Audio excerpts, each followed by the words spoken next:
لا يحب الله الجهر بالسوء من القول إلا من ظلم، وكان الله سميعا عليما. إن تبدوا خيرا أو تخفوه أو تعفوا عن سوء فإن الله كان عفوا قديرا.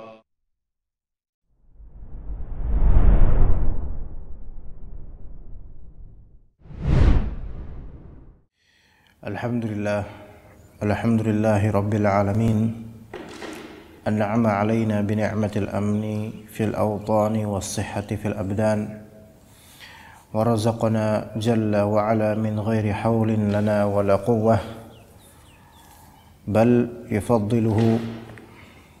بفضله وكرمه، وهو الكريم المنان.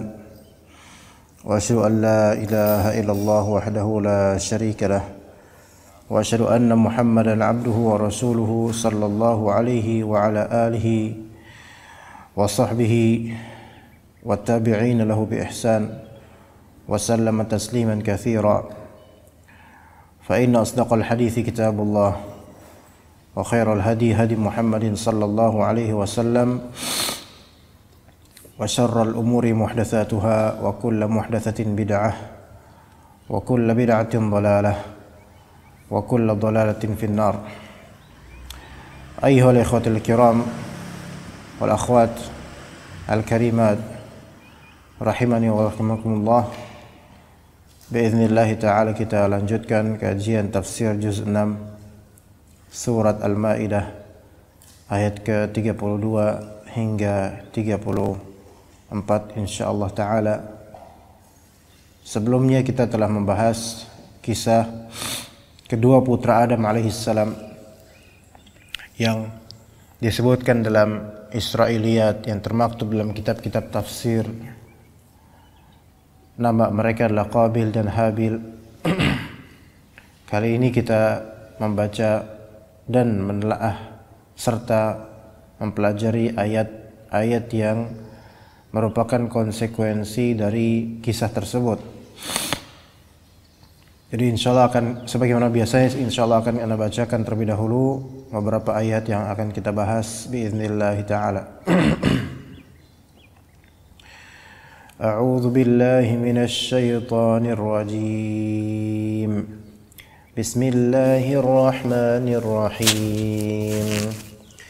Min ajli dzalika katabna ala bani Israil annahu man qatala nafsan bighairi nafsin aw fasadin fil ardi faka'annama qatala an-nasa jami'a wa man ahyaaha faka'annama ahya an-nasa jami'a وَلَقَدْ جَاءَتْهُمْ رُسُلُنَا بِالْبَيِّنَاتِ ثُمَّ إِنَّ كَثِيرًا مِّنْهُمْ بَعْدَ ذَلِكَ فِي الْأَرْضِ لَمُسْرِفُونَ إِنَّمَا جَزَاءُ الَّذِينَ يُحَارِبُونَ اللَّهَ وَرَسُولَهُ وَيَسْعَوْنَ فِي الْأَرْضِ فَسَادًا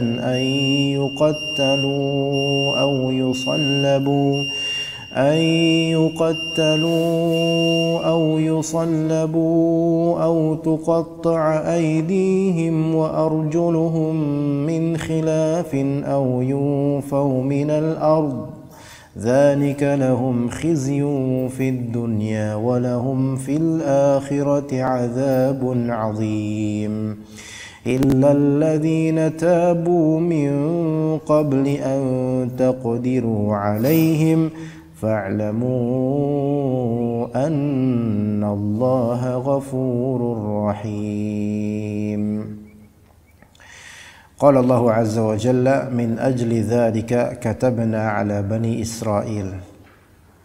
Min ajli ini riwayat kebanyakan dari ahli qiraah bacanya min ajli, namun dalam qiraat Abu Ja'far bacanya dia dengan nunnya dikasrahkan dan juga hamzahnya menjadi hamzah mausul sehingga bacanya mini jeli, ya, baca mini jeli dzalika, ya. Kalau kita riwayat yang kita baca atau qiraah ammah, bacanya dengan nun yang dijazmkan dan adanya hamzah yang difathahkan, min ajli dzalika gitu.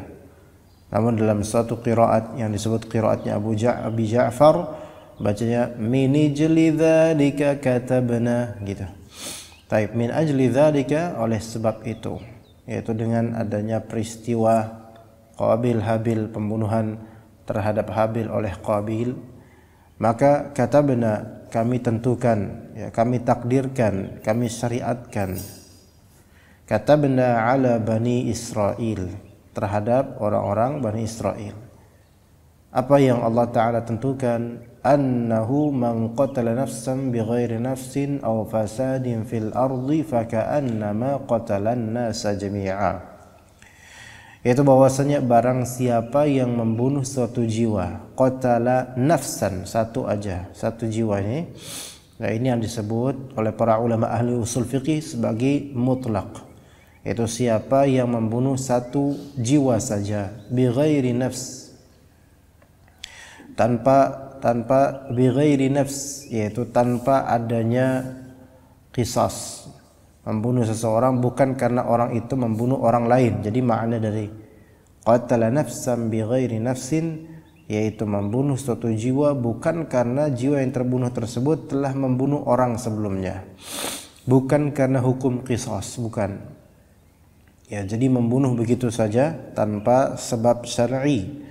Au fasadin fil ardi, atau bukan karena membuat kerusakan di muka bumi. Jadi memang kalau misalnya binafsin au bifasadin fil ard, itu memang ada syariatnya untuk membunuh orang seperti itu. Imma karena qisas, yaitu karena dia telah membunuh orang maka dibunuh oleh pemerintah, ya. Atau dia melakukan kerusakan di muka bumi, nanti akan Anda sebutkan maksudnya, ya, maka pemerintah menegaskan atau berhukum bahwasanya orang ini layak dibunuh. Nah, yang seperti ini memang ada syariatnya untuk dibunuh. Tetapi kalau dibunuhnya bukan karena dia telah membunuh orang, atau bukan karena dia telah melakukan pengrusakan di muka bumi, maka terjadilah hukum ini. Jadi man qatala nafsan bighairi nafsin, ya, siapa yang membunuh jiwa yang bukan karena membunuh orang, au fasadin fil ard, atau membuat kerusakan di muka bumi, ya. Nah, kerusakan di muka bumi ini adalah misalnya kekufuran, kesyirikan, misalnya karena dia ini dukun dan terbukti dia itu dukun santet, maka penguasa menegaskan orang ini dibunuh, dukun ini dibunuh. Yang seperti ini boleh dibunuh, tapi ditanfidz dan diselenggarakan oleh penguasa, bukan oleh individu dan swadaya masyarakat, oleh penguasa, ya. Atau disebutkan zina, orang ini dibunuh karena dia melakukan zina, yaitu dibunuh dengan cara rajam, maka ini enggak masalah, ini ada syariatnya.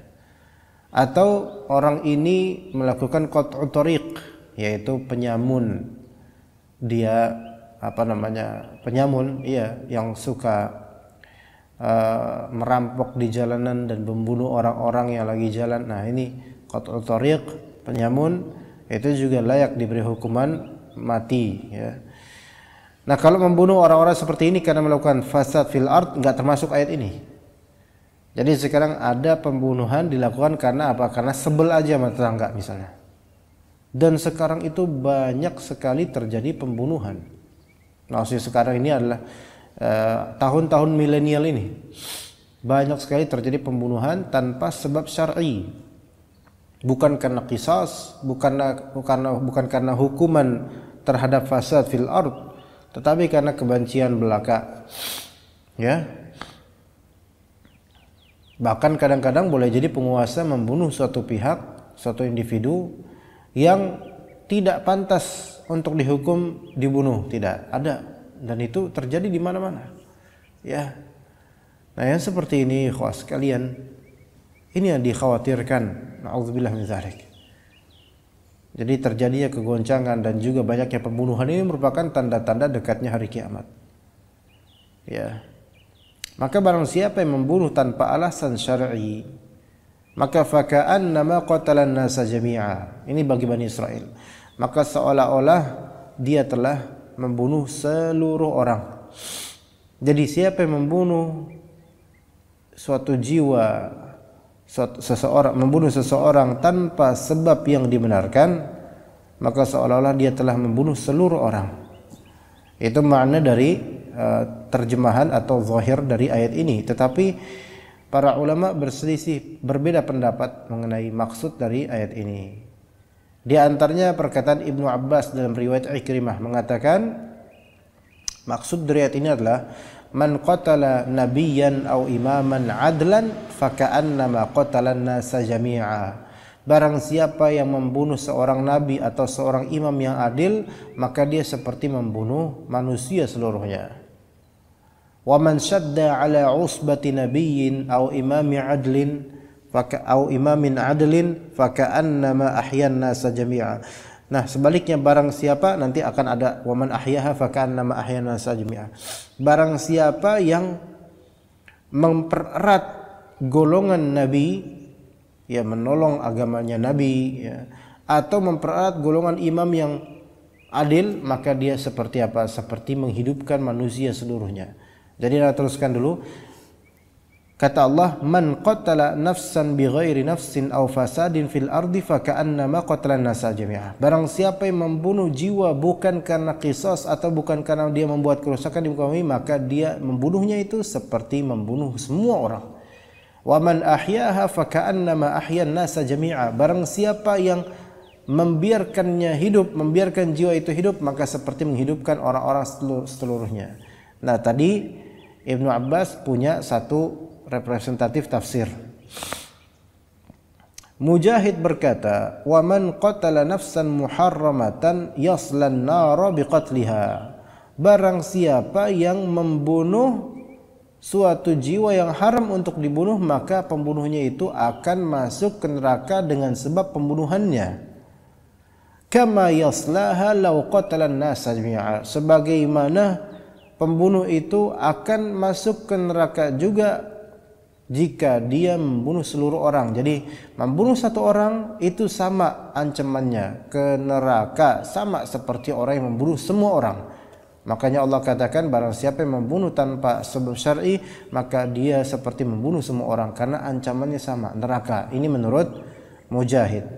Kemudian bagaimana menurut Mujahid tentang kutipan ayat Allah, wa man ahyaha faka'annama ahyan nas jami'a? Maka kata beliau, man salima min qatliha faqad salima min qatlin nasi jami'a. Barang siapa yang selamat dari pembunuhannya, yaitu dirinya tidak melakukan pembunuhan, maka semua orang itu aman dari pembunuhan dirinya. Yaitu gini, kayak kita ini nggak punya keinginan sama sekali untuk membunuh seseorang, nggak ada keinginan untuk membunuh seseorang, siapapun. Maka ini ibarat kalau satu orang aja kita tidak ingin membunuh, maka apalagi seluruh orang kita tidak mau membunuhnya. Maka barang siapa yang tidak punya niatan membunuh, maka semesta manusia ini aman dari dirinya membunuh, gitu. Kemudian qala Qatadah menafsirkan, maksud dari ayat ini adalah azzamallahu ajraha wa azzama wizraha. Allah Subhanahu wa taala menyebutkan bahwasanya membunuh satu jiwa yang tanpa hak itu seperti membunuh seluruh orang. Maka kata Qatadah, ini Allah taala membesar-besarkan dosanya karena saking besarnya. Wa man ahyan nasa jami'a, yang membiarkan orang hidup ya tanpa dibunuh, itu Allah taala akan memperbesar ganjarannya, ya. Atau bisa juga dimaknai di sini oleh Qatadah, man istahalla qatla muslimin bighairi haqqin faka'annama qatalan nasa jami'an fil itsm. Barang siapa yang menghalalkan pembunuhan terhadap seorang muslim tanpa hak, maka seperti membunuh seluruh manusia dari segi dosanya. Jadi dosanya kayak membunuh semua orang. Saking besarnya dosanya membunuh muslim tanpa hak. Ya, karena orang-orang muslim tidak selamat darinya. Makanya pembunuhan itu berat sekali, ikhwan. Pembunuhan itu sangat-sangat berat hukumnya dan seterusnya. Pembunuhan sengaja maksudnya, ya. Baik, kemudian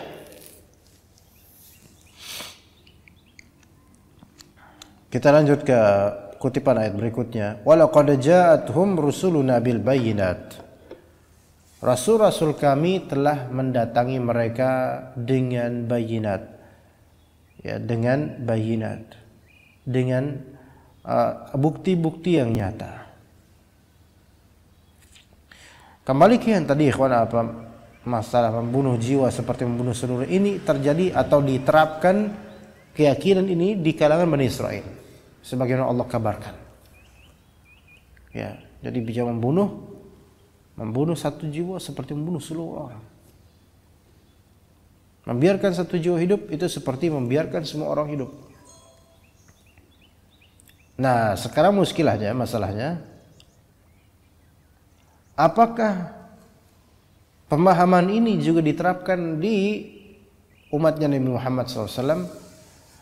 Maka Sulaiman bin Ali berkata, saya pernah bertanya kepada Al-Hasan, yaitu Al-Hasan Al-Basri,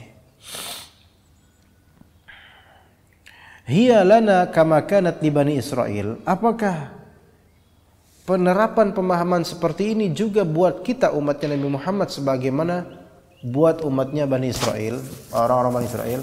Maka kata Al-Hasan, walladzi la ilaha ghairuh. Iya, demi zat yang tiada yang berhak disembah selainnya. Iya. Pemahaman seperti ini juga diterapkan untuk umat Nabi Muhammad SAW. Artinya, siapa di antara kita yang membunuh seseorang, ya, maka seperti membunuh seluruh orang. Dan siapa di antara kita yang menahan diri dari membunuh seseorang, maka seperti seluruh orang selamat dari pembunuhan tangan kita. Dan biasanya membunuh karena apa, ikhwan? Bisa karena kita mau merampok, bisa karena kita sebel sama fulan. Ya. Kalau kita di berita ngelihat tiap hari itu selalu ada pembunuhan. Berita pembunuhan terakhir yang Anda dengar, tentu Anda tiap hari nggak mau dengar ya, tapi beberapa hari lalu lah, seorang ayah membunuh anaknya karena anaknya minta jajan, ngerengek terus minta jajan, dibunuh. Maksudnya anaknya kayaknya udah remaja anaknya. Allahu musta'an. Maka membunuh satu orang ini, apalagi anaknya, seperti membunuh seluruh orang. Ini kalau menurut pendapat Al-Hasan Al-Basri. Iya, itu pemahamannya. Kenapa begitu? Begini, Allah Subhanahu wa taala menerapkan pemahaman ini karena apa? Karena darah itu begitu haram, darah itu begitu terhormat. Maka membunuh satu jiwa itu seperti membunuh seorang, saking terhormatnya manusia, saking terhormatnya muslim gitu di zaman Bani Israel. Maka kata Al-Hasan Al-Basri, "Iya wallah walladzi la ilaha ghairuh." Iya, diterapkan, demi Allah diterapkan sekarang pemahaman seperti itu. Kenapa? Makanat dima'u Bani Israel akrama 'ala Allah min dima'ina. Darahnya Bani Israel itu tidak lebih mulia daripada di sisi Allah daripada darah kita, darah muslim. Coba lebih mulia mana? Ya sama-sama Bani Israel yang muslim dengan umatnya Nabi Muhammad yang muslim. Mana yang lebih mulia? Umatnya Nabi Muhammad. Maka kata beliau, darahnya umat Muhammad itu lebih mulia daripada darahnya Bani Israel. Makanya lebih aula lagi. Ya. Kalau di kalangan Bani Israel terjadi pembunuhan tanpa hak, di kalangan kita itu lebih buruk sebenarnya. Kenapa? Karena darahnya umat Nabi Muhammad itu lebih mulia, lebih berat hukumnya dibandingkan dengan darahnya orang Bani Israel. Karena nilainya beda umat Nabi Muhammad ini. Begitu. Dan telah datang rasul-rasul kami kepada mereka dengan bukti-bukti yang nyata. Tsumma inna katsiran minhum ba'da dzalika fil ardi la musrifun. Kemudian banyak dari mereka setelah itu justru menjadi orang-orang yang ahli maksiat, orang-orang yang melampaui batas di bumi ini. Ya, setelah Allah Subhanahu wa taala berikan kepada mereka bayinat, bukannya mereka malah ikut, justru mereka malah bertamarrud, dan mereka malah justru apa? Justru menjadi orang-orang yang melampaui batas. Kemudian kata Allah Subhanahu wa taala, "Innama jazaa'ul ladzina yuharibuna Allah wa rasulahu wa yas'auna fil ardi fasada ay yuqattalu." Atau sebelum itu kita kutip dulu ayat ini. Innama jazaa'ul ladzina yuharibuna Allah wa rasulahu. Sesungguhnya jaza, ganjaran, balasan bagi orang-orang yang memerangi Allah dan Rasulnya, wa yas'auna fil ardi fasada, dan membuat kerusakan di muka bumi. Baik. Kita baca terlebih dahulu sababun nuzul ayat ini. Berkata Ad-Dhahhak rahimahullah, nazalat fi qaumin min ahlil kitab. Ayat ini turun berkenaan dengan suatu kaum dari ahli kitab.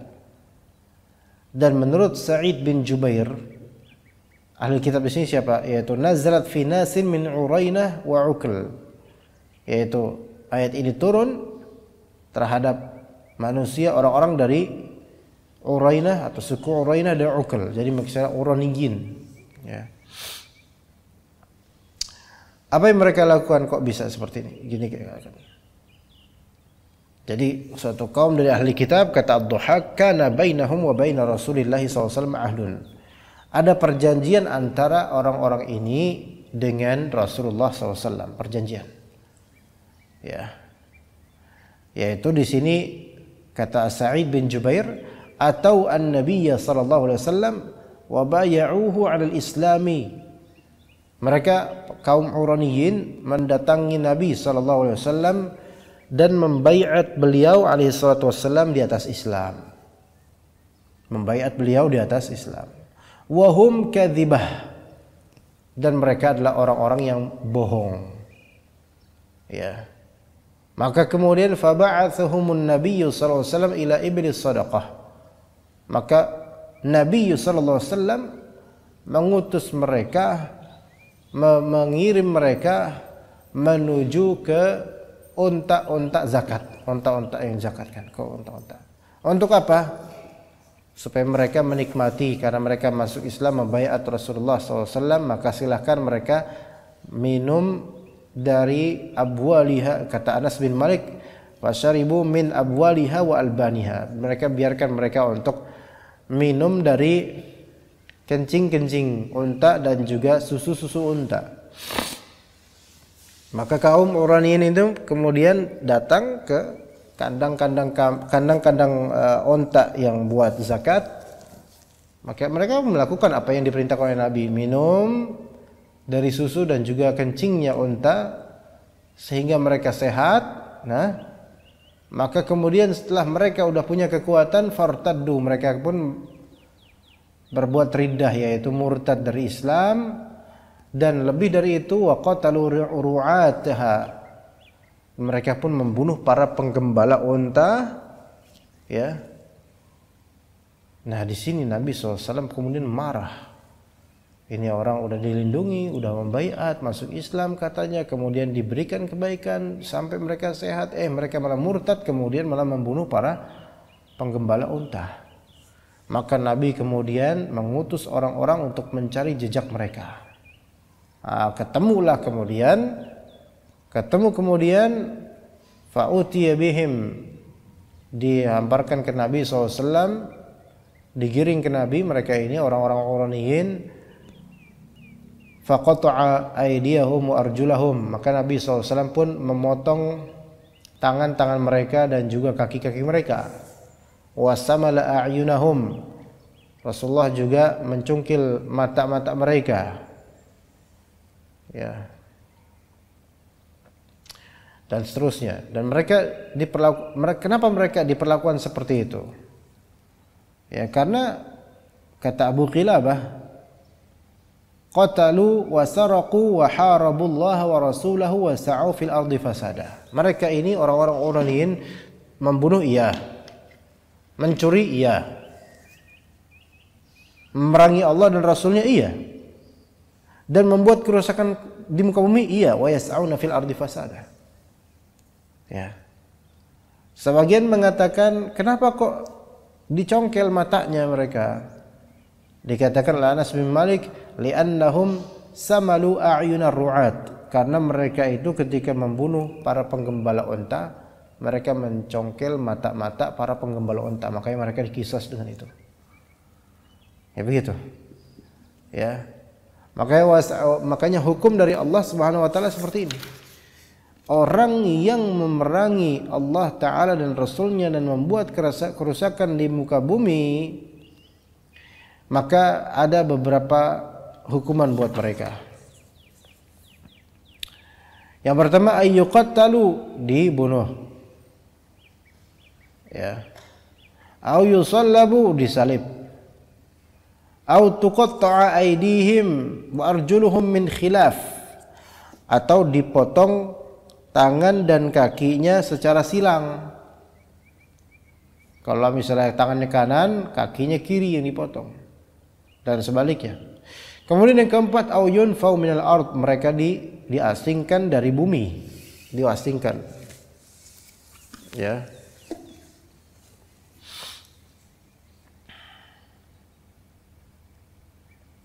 Tapi sebagian ulama mengatakan untuk yang sababun nuzul tadi itu terjadi, betul terjadi, karena diriwayatkan oleh Al-Imam Al-Bukhari. Ya. Tetapi sekarang mutilasi yang dilakukan oleh Rasulullah SAW pada saat itu, apakah hukumnya masih berlaku sampai sekarang? Maksudnya apakah masih diperbolehkan seorang imam melakukan mutilasi terhadap orang mujrim, penjahat? Maka sebagian ulama mengatakan hiya mansukhah li'anna al-muthlata la tajuz. Ya, hukuman mutilasi itu dinasakh, dihapus hukumnya, karena mutilasi sekarang sudah tidak boleh. Ya. Ada juga sebagian mengatakan bahwasanya hukuman mutilasi sampai sekarang masih boleh dilakukan. Ada yang mengatakan seperti itu.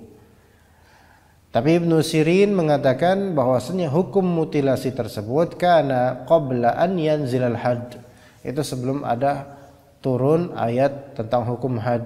Ala kulli hal tidak kita lakukan mutilasi sekarang. Ya, itu yang mungkin yang lebih tepat, Allahu a'lam. Ya.